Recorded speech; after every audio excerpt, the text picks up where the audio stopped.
4 minutes.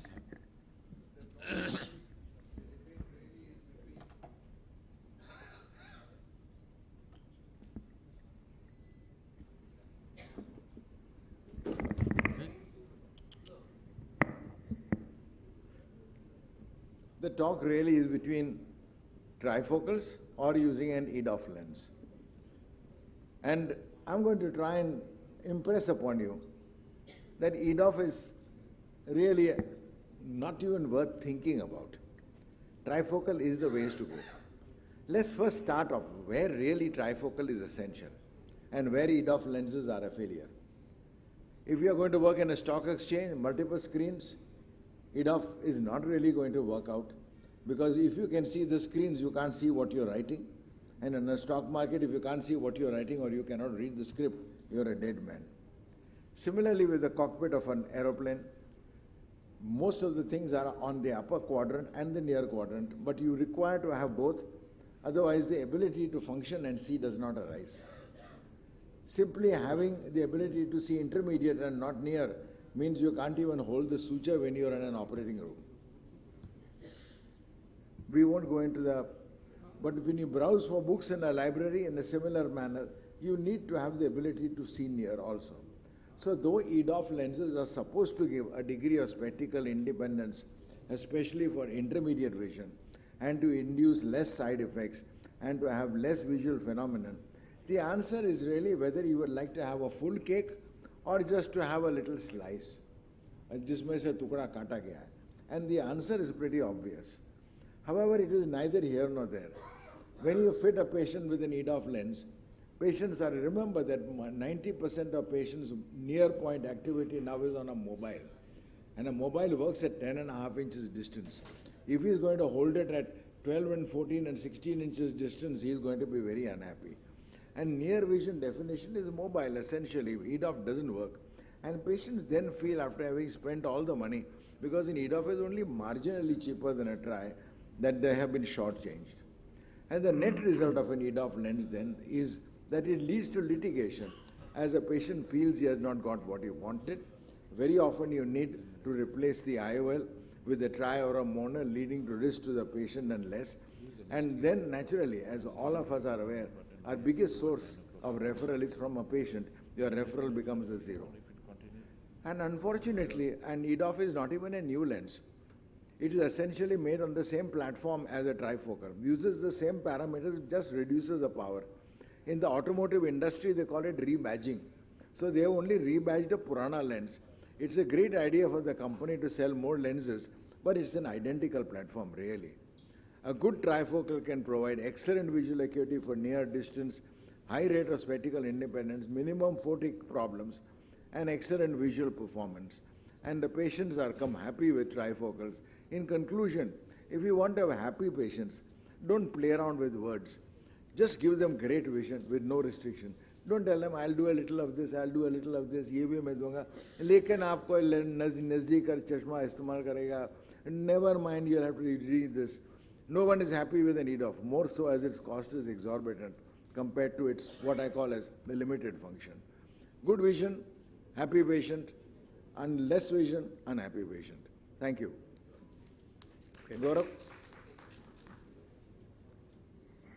Can I have my slides, please?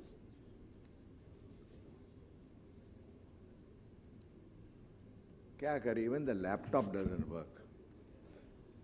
So after that illuminating talk, in a best illuminated room, most of the lenses have the potential to give 6.6 and N6, as Dr. Keki would have us believe. But what if you're in a real life situation? What if you're in a restaurant with a dim light? What if you're on the highway with fancy lights of cars? What if you're out for night events? What if you're driving at night? So I think what we need to look at is which lens is going to work in almost all situations rather than just some of the situations. And frankly, the examples which Keki sir gave, that of the pilot and the stockbroker, I think we have to look more at the common everyday man. We are not looking at that niche segment that you operate, sir. We are looking at what this audience operates. Life begins at 50 for the new globetrotting middle class of the India's class, which is looking for these lenses and looking for a high quality life and high quality vision. So the seniors now want to lead a fuller and more active life. More and more seniors are going to be living alone, so they need independence from spectacles and be able to do their own things.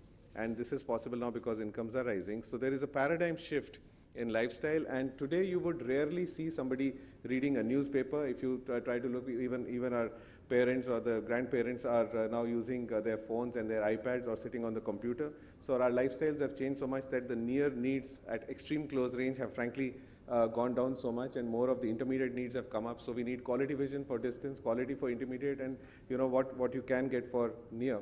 So when you're trying to correct presbyopia, you have to balance the three concepts. You need great quality vision, you need good depth of field of vision, and you also make sure that you don't have significant dysphotopsias, which are inherent with designs like the trifocal because of their complex optics.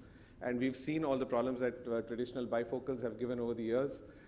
For those who have been using bifocal lenses for a long time, will try to remember when it started off, we used to have the ads which were as much as +4, and then patients soon realized that they had to bring everything that they wanted to read, they would have to bring it here, and many of our patients would complain. So most of the companies went down from the +4 ad to the 3.5, thinking that they'll get the right balance. Then they went down to the 3, and now the 3 and even the 2.5 was being pushed.